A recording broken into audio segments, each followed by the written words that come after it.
السلام عليكم ورحمة الله وبركاته. ازيكم يا بنات؟ معاكم هيام، مصممة ومنفذة فايلوت ايف بلانر. النهاردة ان شاء الله هنتكلم وهنشرح البلانر بتاعنا.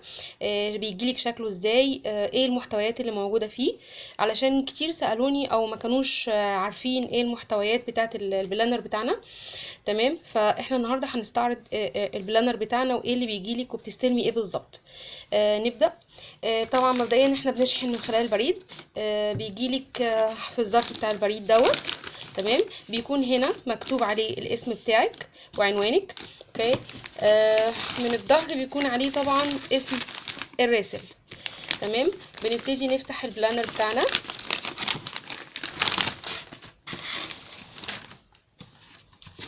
دي العلبة زي ما بتجيلك بالظبط، بيكون عليها هنا التيكت طبعا بتاعنا بتاع فايلوت ايف. بنفتح العلبة بتاعتنا، هنا بيكون في كارت الاهداء الخاص بيكي. ده انا كلام انا كاتباهولك، يا رب يعجبك. هنا بيكون في طبعا اسمك وهنا الامضاء بتاعي. تمام، يا رب تكونوا شايفين. هنا التغليف بتاع البلانر الداخلي. اوكي، بنبتدي نفك ده. اول حاجه بتقابلك البلانر نفسه. طبعا اللون اللي انا بشرح عليه ده اللون الموف بما انه لوني المفضل. هنا ده البلانر الكفر الجلد. اوكي، يا رب كده تكونوا شايفين. تمام تمام، ده الكفر الجلد. الكفر طبعا هو بكبسوله. تمام، معاه القلم بتاعه. اوكي، وفي التاسل بتاعته برضو جلد بنفس اللون بتاع البلانر بتاعنا. اوكي، طبعا البلانر فيه منه الوان هنشرحها ان شاء الله في فيديو تاني. بيجيلك معاه الورق الخاص بالبلانر هنشرحه لوحده. اوكي، ده الكفر الجلد بتاعنا في جيبين. تمام، الحلقات عشان تقدري تحطي وتضيفي وتشيلي اي حاجه في البلانر بتاعك. اوكي، طبعا البلانر بتاعنا جلد. هنا طبعا تتصل بالعليقه بتاعتها.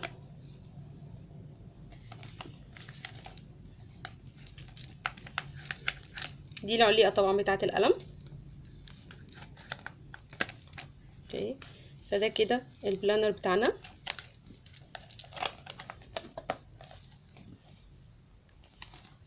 هنبتدي نشوف ايه تاني محتويات موجوده جوه البوكس بتاع البلانر. البوكس بتاع البلانر فيه ايه تاني؟ في دي بتسمى بيج فلاجز. تمام، دي ورق للملاحظات. يعني مثلا لو انت عندك حاجه مهمه وانت بتكتبي عايزه تفتكريها، فبتقطعي واحده من دول. اوكي، وبتبتدي تحطي هنا الجلو بتاعك وتبتدي تلزقيها في المكان اللي انت محتاجه تعلميه، او يبقى هو ده عايزه تفتكر ان انت حطيتي هنا حاجه مهمه. طبعا احنا هنشرح ده بعد كده في فيديوهات تانية ازاي بنزين البلانر وبنستخدم الحاجات دي. فدي واحده. اوكي، وفي بعد كده دي شكل تاني واكبر. دي من كل شكل فيه 7 وهما 6 اشكال. تمام، وده شكل تالت برضو لورق الملاحظات. دول حوالي 24. اوكي، في بعد كده معانا 3 دبوس ب3 اشكال مختلفة.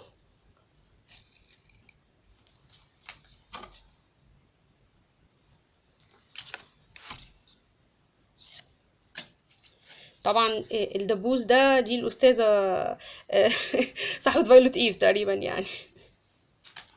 اوكي، في عندنا ده ورق كرافتنج بيجيلك متغلف كده. احنا بنفك ده عنه. اوكي، الورق ده 9 سنتي في 9 سنتي، بيجيلك 12 شكل مختلفين. اوكي، اشكال كلها متنوعه بالوان متنوعه عشان تقدري تستخدميهم براحتك. طيب بستخدمهم في ايه دول؟ انت بتستخدميهم لو انت بتعملي كارت مثلا وعايزه تستخدمي ورق يكون شكله حلو. بتستخدميه برضو ان انت بتعملي ورق ملاحظات. ليه استخدامات كتيره، وهيبقى في فيديوهات معانا ان شاء الله قريب هنتكلم فيها عن كل حاجه بالتفصيل. تمام، بيجيلك قائمه المهام دي. قائمه المهام دي قائمه يوميه مهمه جدا. تمام، القائمة دي هي كبيرة، هي حوالي 50 ورقة. خلاص انت المفروض ان انت هنا بتكتبي مهام اليوم بتاعك، وكل حاجة بتخلصيها بتعلمي عليها، فدي قائمة مفيدة جدا بالنسبة لك في يومك. فدي قائمة المهام بتاعتنا، برضو الأستاذة موجودة معانا فيها. في معانا بقى الستيكرز، بيجيلك 6 شيت ستيكرز، تمام، منوعين. هنا طبعا عبارات كده يومية بالمصري بتاعنا. هنا على للسوشيال ميديا، لو انت مثلا بتكتبي في المهام بتاعتك او في البلانر بتاعك ان انت النهارده عندك مثلا بوست على تويتر، او مثلا هتتابعي حاجه على الفيس، بنترست، انستجرام، يوتيوب. هنا طبعا دي الاستيكرات، يعني اشكال بقى للتزيين بتاعك زي ما بنشوف كده في البلانرات الاجنبي. لو هنتابع شرب الميه بتاعنا، برضو بقيه الاستيكرز. تمام. في عندنا دي ممكن بتتقطع وتتحط مثلا وبيتكتب فيها ملاحظات مهمه. نفس الحكاية هنا برضو عشان التزيين، وهنا عشان التزيين. هنا مثلا ويك اند، دي مكتوب هنا ويك اند. دي طبعا احنا بنحطها في اليوم بتاع الاجازة، بنعلم بيه اليوم بتاع الاجازة. كل الحاجات دي ليها استخدامات، وكل واحد على حسب استخدامه للبلانر بتاعه. كده احنا خلصنا الملحقات اللي بتيجي مع البلانر. كده احنا هنشوف الورق اللي بيبقى موجود بتاع البلانر نفسه بيبقى شكله ازاي. انت بيجيلك ورق البلانر كيسين متغلف بالشكل ده، تمام. اول كيس معانا ده بيكون ورق الفواصل. يعني ايه ورق فواصل؟ يعني اول كل شهر بيكون عندك فاصل مكتوب عليه حكمة تحفيزية، وهنشوف ازاي بنرتب ورق البلانر بتاعنا. في معايا 12 قلب زي كده، دول بنستخدمهم في ايه؟ هقولك دلوقتي حالا. احنا المفروض ان احنا عندنا دي البداية بتاعتنا 2017 عام جديد. بعد كده في نتيجة مجمعة بتاعة السنة، اوكي، تصميمات مختلفة، تمام. بعد كده بنبدأ بقى في الفواصل. ادي فاصل هنا لو الورقة بتاعت متابعة الوزن، تمام، وادي فاصل. عندك 12 فاصل مختلفين عليهم حكم مختلفة.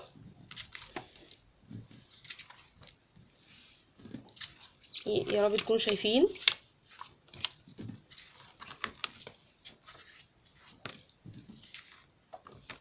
هنا ده اخر حاجه في الفواصل، او اخر ورقه في السنه عشان 2018 وعام سعيد.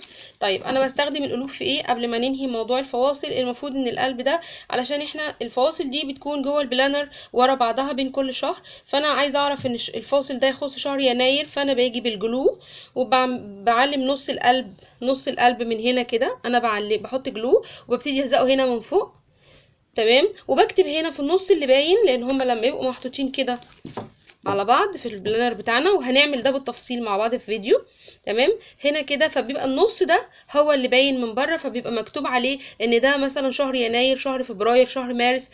او بتبقي مقسماهم على حسب احتياجاتك. لو انت هتقسمي البلانر بتاعك للعمل، للاسره، للدين، فكل واحد على حسب استخداماته. فهنا ده الدليل بتاعك ان الفاصل ده بتاع ايه بالظبط، وده بيتلزق بالجلو عادي جدا.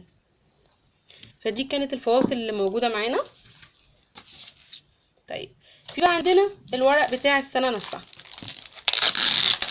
بيجيلك الورق بتاع الشهور، بيكفي السنة كاملة، تمام. ده الورق بتاع السنة كاملة. اول كل شهر هو طبعا بيجيلك متخرم جاهز على انك تبتدي تحطيه في البلانر بتاعك. اول كل شهر هتلاقي فيه، المفروض يكون في اول كل شهر لما انت ترتبي البلانر بتاعك هتبتدي تحطي اول كل شهر فاصل من الفواصل. الفاصل طبعا اللي انت تختاريه، فهنا هيبقى ده الفاصل. بعد كده هيبقى في عندك ورقة الاهداف، تمام، ورقة المناسبات والمواعيد، ورقة المندلة علشان خاطر تبتدي تلوني، اوكي. طيب في بقى كل واحد بيرتب على حسب ترتيبه الشخصي. يعني وانا ممكن احط المندلة مثلا الاول، احب ابدا قبل ما اكتب اهدافي الون، اريح اعصابي شويه والون. فانت ممكن تلوني وبعد كده تكتبي الاهداف والمناسبات والمواعيد بتاعه الشهر. هنا في ورقتين فاضيين ممكن تسطريهم التسطير اللي يناسبك، وتكتبي فيهم اي حاجه محتاجه تكتبيها قبل الشهر، مناسبات، مواعيد مهمه، ملاحظات مهمه، انت وطريقه ترتيبك للبلانر بتاعك. بعد كده هنبتدي كده. ده شهر يناير، تمام. دي كده الورقتين دول بالاسبوع. 1 2 3 4 5 6 7 7 ايام بتوع الاسبوع. انت المفروض بتكتبي مهام اليوم بتاعتك بالطول كده ورا بعض، فتبقى دي مهام اليوم الاول او يوم واحد في الشهر. هنا في ملاحظات، لو انت في ملاحظات مهمه عايزه تكتبيها. في هنا حكمه، ماشي، انا كاتبالك في اول كل شهر في حكمه كده صغيره تحفيزيه. هنا في ملاحظات تانية صغيره، ممكن تتابعي شرب الميه بتاعك بتاع الاسبوع. من هنا ممكن تحطي ملاحظات انت برضو واستخدامك، لان كل واحد استخدامه في البلانر غير التاني. تمام، فده كده الشهر يناير. طبعا كل شهر كده، ده كده كمان اسبوع. تمام،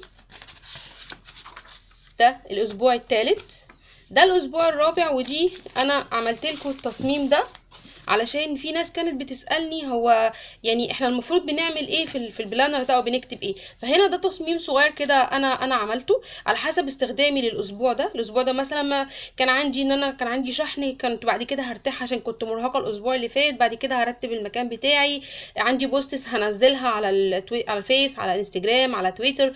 بحط حكمه.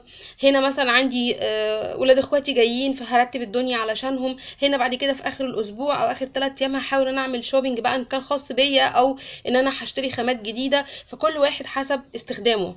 تمام، كده الشهر بتاعنا خلص، فهنبتدي على شهر جديد.